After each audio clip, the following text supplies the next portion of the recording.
वैसे तो चालू का व्लॉग आ गया है जो एक्सपेक्टेड था। जैसा कि पहले से पता था, व्लॉग जो आएगा वो शादी का व्लॉग नहीं आएगा, पहले आएगा मौधा का व्लॉग। क्योंकि दादा दादी बहुत इंपॉर्टेंट है भाई। होमली दिखाना, ये दिखाना कि यही हमारा घर है, तो पहले मौधा दिखाया जाएगा, दादा दादी का प्यार दिखाया जाएगा, फिर नेक्स्ट व्लॉग में शादी का पूरा व्लॉग बनाया जाएगा। और लेकिन इसी बीच में एक गर्मा गर्म खबर और ज्यादा उड़ रही है, किसी फंक्शन में पिज्जा की शादी तय कर दी जाएगी। और ये सिर्फ अफवाह ही नहीं है, इसके पीछे की कुछ थ्योरी भी है। और वो थ्योरी क्या है वो एक एक करके आपको बताएंगे। अभी जो ग्रेप वाइन परोसी गई है, ये रेडिट पे परोसी गई है। ऐसा नहीं है कि वहां पे आने वाली हर बात सच होती है, लेकिन इसके पीछे कुछ फैक्ट्स हैं और उन फैक्ट्स के आधार पे ये काफी हद तक सच लगता है। चलिए एक एक करके पूरी बात बताते हैं, उसके बाद में फैक्ट्स के क्या रीजन है, 1 2 3 वो सब बताएंगे। पिज्जा के लिए जो प्रोस्पेक्टिव है वो कानपुर वाली शादी में आने वाले हैं। और अगर सब कुछ ठीक रहा तो खालू भी इसीलिए स्पेशली आ रहे हैं यहाँ पर। तो पिज्जा का एंगेजमेंट या कहिए रोकना सेरेमनी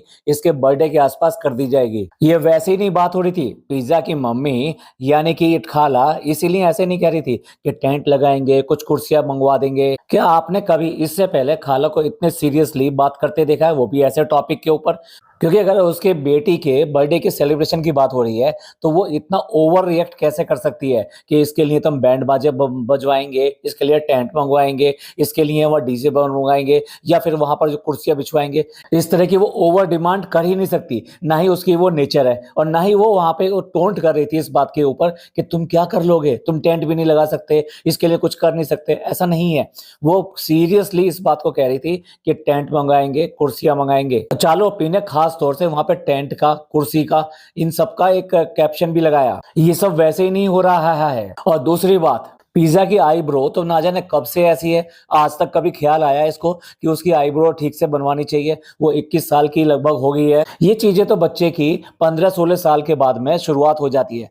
जब लड़की 15-16 साल से ऊपर निकल जाती है तो तब ये सब चीजें देखी जाती है कि कौन सी चीज ऑकवर्ड लगती है तो वो हम उसको ठीक करा दें। देखिए कुछ बच्चों के दांत ऐसे होते हैं कि वो बड़े अजीब से होते हैं, तो नॉर्मली उनके दांतों की जो कमियां होती है ना, वो 11-12 साल के बाद में ठीक कराने के लिए डॉक्टर के पास ले जाके जो ब्रेजिंग लगवानी है, जो भी कुछ कराना वो करा दिया जाता है। देखिए ये हिंदुस्तानी समाज है, आप कुछ भी कह लीजिए, लेकिन लुक बहुत ज्यादा मैटर करती है। तो इसलिए लोग बाग बहुत ज्यादा इस पे ध्यान देते हैं कि लड़की के बाल कैसे हैं, वो बहुत ज्यादा छोटे तो नहीं है, बहुत ही छोटे छोटे बाल तो नहीं है, उसके दांत कैसे हैं, उसके आंख नाक कैसे हैं, इन सब चीजों के ऊपर बहुत ज्यादा हमारा समाज ध्यान देता है। अब आप कुछ भी कह लीजिए कि मैं ऑर्थोडॉक्स बात कर रहा हूँ या पुरानी बात कर रहा हूँ, लेकिन आज भी सत्य है कि लड़के की प्राथमिकता दी जाती है कि घर के अंदर लड़का पैदा होना चाहिए, लड़की उनको नहीं चाहिए। इवन देन यहाँ तक है कि अगर पहला लड़का पैदा हो गया है तो दूसरी बार में भी ये कोशिश की जाती है कि एक और लड़का हो जाए, मतलब कम से कम 2 लड़के तो हों, लेकिन हाँ लड़की एक भी चलेगी, और ना भी हो तब भी चलेगी। इस बात से आप इनकार नहीं कर सकते, ये हार्ड कोड फैक्ट है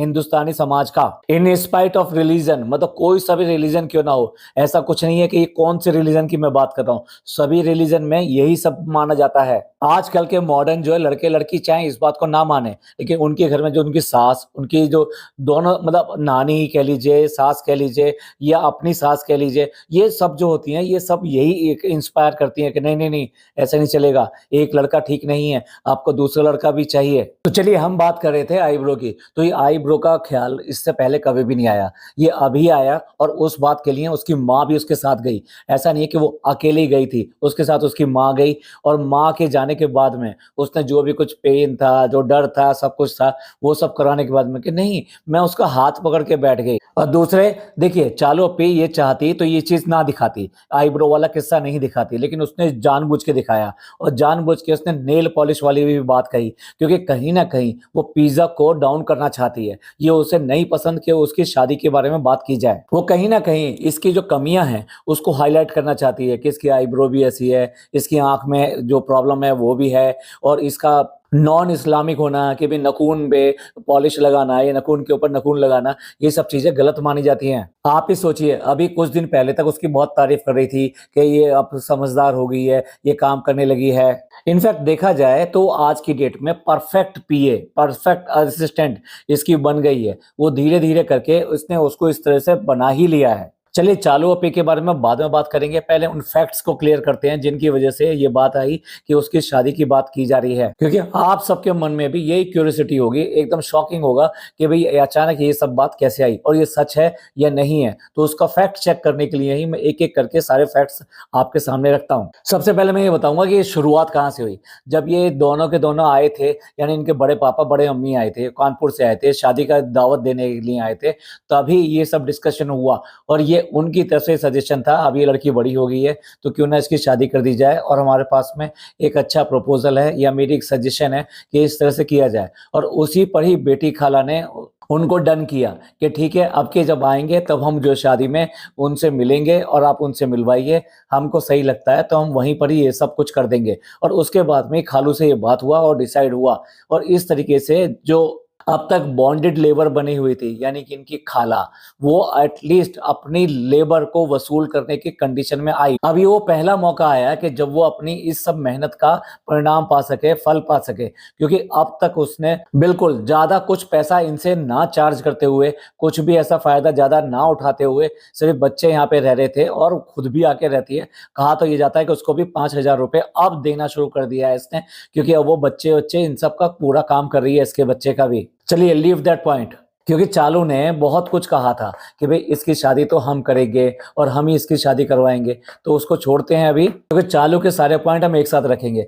तो ये तब से कहानी चली थी और उसी की वजह से ये सारी प्रिपरेशन हुई। इस बार इसके बैग भी एक नहीं 2 पैक हुए हैं। एनीवे इसको भी छोड़ते हैं, क्योंकि पिछली बार भी ये 2 बैग लेकर गई थी। तो एनीवे इस तरीके से इनका जो है फिक्स हुआ कि भाई इस तरीके से हम कानपुर जाएंगे, तो आप उनसे मिलवाइए और मिलवाने के बाद में हम डिसाइड करेंगे। खालू भी आ जाएंगे क्योंकि उसके फादर का होना जरूरी है इसके अंदर। और उसके बाद में डिसीजन अगर ओके होता है तो इसके बर्थडे के ओकेशन पर ये सब काम कर दिया जाएगा। आई मीन रिश्ता पक्का कर दिया जाएगा, एंगेजमेंट कर दी जाएगी, या फिर जो रोकना जिसे कहते हैं ना, वो कर दिया जाएगा। चलिए आगे के फैक्ट्स पर ध्यान देते हैं। फैक्ट नंबर 3, खालू जो है, ये पिछली बार जब आए थे तो ये कहा गया था कि अब खालू जो आएंगे 3 साल बाद आएंगे, लेकिन अभी तो खालू को गए हुए 1 साल ही हुआ है। तो वो ये अचानक क्यों आ रहे हैं? वो इसलिए आ रहे हैं क्योंकि यहाँ जरूरत है। जबकि आपको याद हो, खालू के पेरेंट्स में से एक नहीं रहे थे उस टाइम भी, खालू वहां से नहीं आए थे और उसके बाद में आए थे वो। तो आप इससे समझ सकते हैं कि खालू का आना यहाँ पे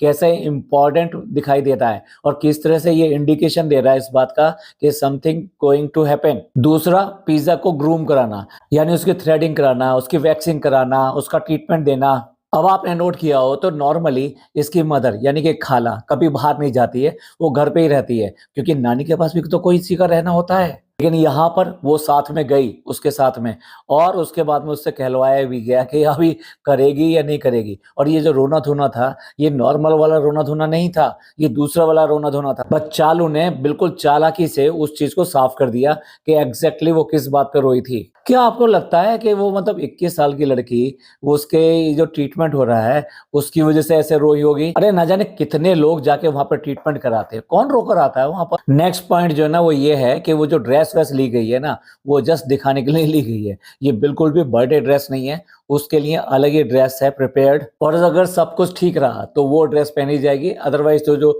आपको जो बर्थडे ड्रेस दिखाई गई है शो कॉज पिज्जा, वो ही पहनेगी। अचानक ही दोनों माँ बेटी को जिस तरह से नेग्लेक्ट किया जाता था, ये अगला पॉइंट है, उनको एकदम से इंपॉर्टेंस मिलने शुरू हो गई। देखिए जब टिकट बुक हुई थी, टिकट बुक होने के ऊपर ये बात कही गई थी कि मुबारक हो, इस बार जो है सीट जो है ना नीचे की मिली है आपको। ये खाला से कहा गया था और खाला ने क्लियर कट इस बात को क्लियर किया था कि भैया कुछ भी हो, हमें तो सीट ऊपर की ही मिलती है, तुम कहाँ देती हो सीट। मतलब आपको पता ही है कि मोटापे की वजह से माँ बेटी इन दोनों को तो कंपलसरी सीट नीचे चाहिए ही चाहिए। और फिर अगर उसके बाद में अगर किसी को सीट चाहिए होती है तो वो चाहिए होती है इसकी असिस्टेंट यानी पिज्जा को, क्योंकि उसको ही अपने हमेशा साथ रखती है, बच्चे को सुलाएगी, हेल्प करेगी, जो भी कुछ करेगी।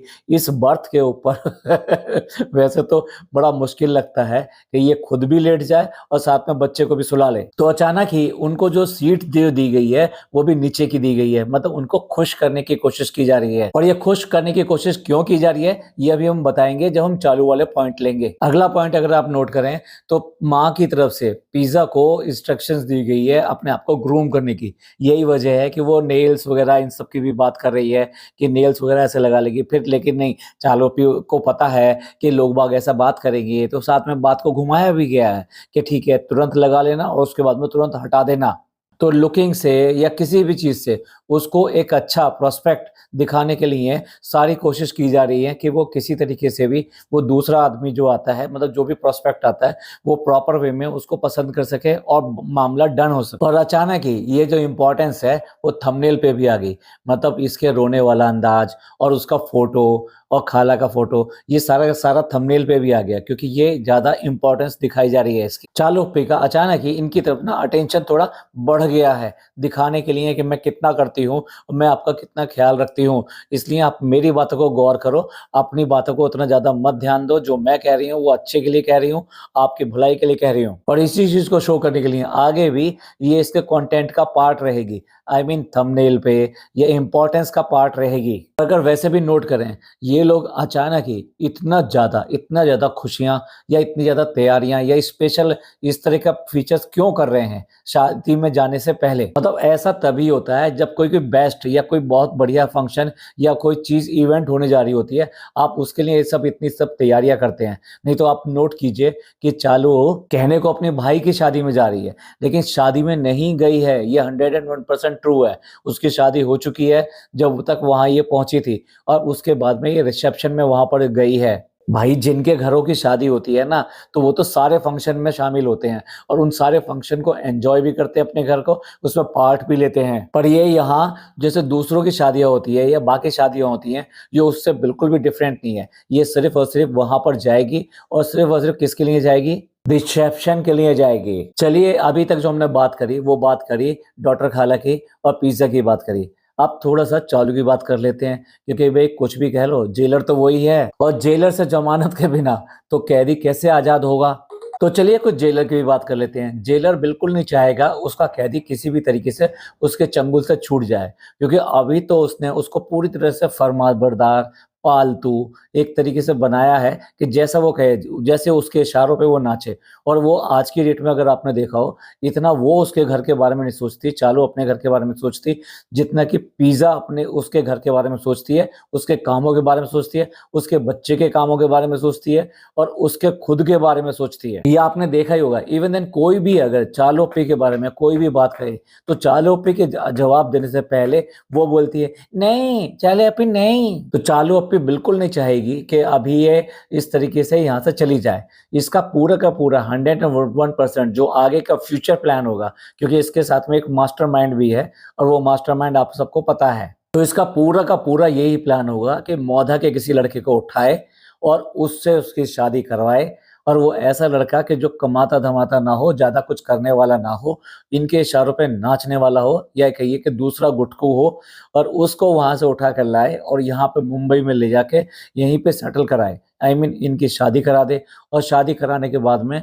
ये कोई काम उसको भी दे देगी। यानी ये काम जैसे कि ये रेस्टोरेंट का काम है, ये रेस्टोरेंट का काम हो सकता है उसको दे दे कि भई तुम ये चलाओ और तुम ये मैनेज करो, और उसके बदले में हम तुम्हें ये तनख्वाह, ये पैसे देंगे, और उसके बदले में ये सारी सर्विसेज़ यहाँ पे दोनों की ली जाएगी। यानी कि एक जो पहले हो चुका है, उसको दूसरी तरीके से दोहराया जाएगा, लेकिन इस टाइप पर गुलामों की तरह दोहराया जाएगा, मालिकों की तरह नहीं। जैसे ये अपने आप में दोनों अपने आप में मालिक बनते हैं, वो दिखाता है कि मैं रेस्टोरेंट का मालिक हूँ, मैंने देखो कितना अब जो अर्न कर लिया है, कितनी प्रॉपर्टी ये सब कर ली है। उधर वो ये कहती है कि नहीं, ये तो सब मेरे नाम से है, ये मेरी वजह से चल रहा है, ये भी जो चल रहा है ये भी मेरी वजह से चल रहा है। एनीवे इसकी पूरी की पूरी प्लानिंग इसी तरीके की है। दूसरी तरफ चालू बिल्कुल भी ये नहीं चाहेगी कि किसी भी हालत में ये यहाँ से बाहर चली जाए।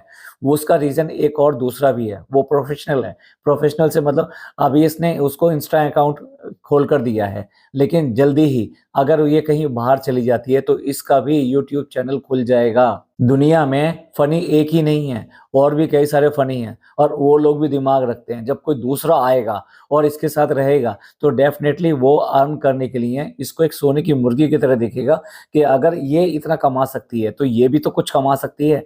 तो उतना ना सही, लेकिन कुछ तो अर्निंग घर की होगी, और बड़े आराम से घर का मज़े से इन दोनों का खर्चा चलेगा। तो इसलिए डेफ़िनेटली शादी होते ही अगर ये कहीं और जाती है 101% इसका यूट्यूब चैनल खुलेगा और यूट्यूब चैनल पे इसके व्लॉग्स आएंगे। आई एम नॉट सेइंग कि ये उसके खिलाफ चली जाएगी, ये उसके खिलाफ नहीं जाएगी, डब्बा के खिलाफ नहीं जाएगी, लेकिन अपना यूट्यूब चैनल खोलेगी। चाहे उसके बारे में कुछ भी ज़्यादा बात करे ना करे, डब्बा की पोलें ना खोले, लेकिन 101% इसका चैनल खुलेगा और आगे ग्रो भी होगा। क्योंकि लोग जो है इसलिए सपोर्ट नहीं करेंगे कि ये बहुत अच्छा कंटेंट डालने वाली है।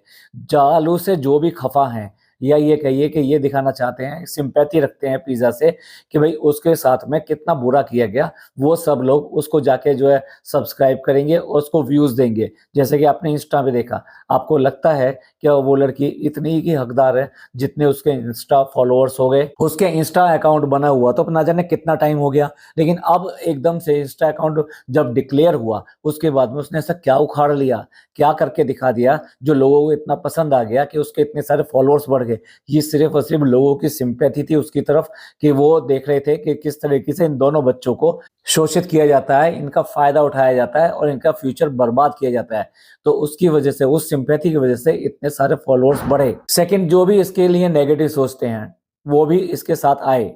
आई मीन जो डब्बा के लिए थोड़ा सा अच्छा नहीं समझते वो भी इसको सब्सक्राइब करके ये दिखाना चाहते थे कि देख हमने इसका चैनल भी चलाएंगे। तो ये खतरा चालू अप्पी के लिए बहुत बड़ा खतरा होगा, क्योंकि एक ना एक दिन चालू अप्पी की जैसी आदत है, वो किसी को भी अपने साथ तो ग्रो करना देना ही नहीं चाहती, और जो उसके नाम के या उसके नाम के सहारे के साथ में ग्रो हो ये उसे बिल्कुल पसंद नहीं है। तो डेफिनेटली वो कुछ ना कुछ ऐसी बातें जरूर करेगी जो इसके लिए सही नहीं होगी, यानी कि पिज़्ज़ा के लिए सही नहीं होगी। और इनडायरेक्ट वे में वो इतनी चालाक है, अब आप देखिए ना कितनी चालाक है, वो कई चीज़ें ऐसी दिखाती है कि वो साधारण सी लगती है आपको, लेकिन वो जाकर टिकती है इस बात के ऊपर कि पिज़्ज़ा ठीक नहीं है, ये पिज़्ज़ा ठीक नहीं कर रही है, और उसके बाद में लोगों को ये कमेंट आने दीजिए।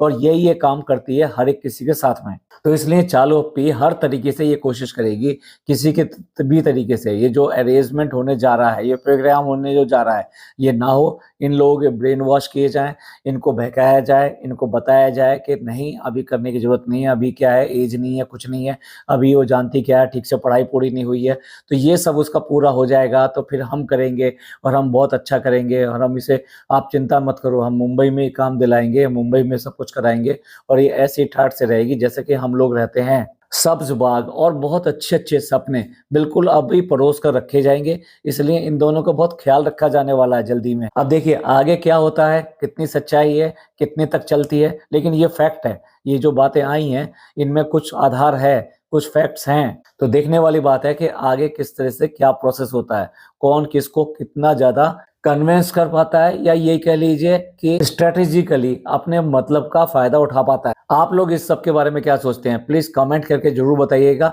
आपका क्या विचार है।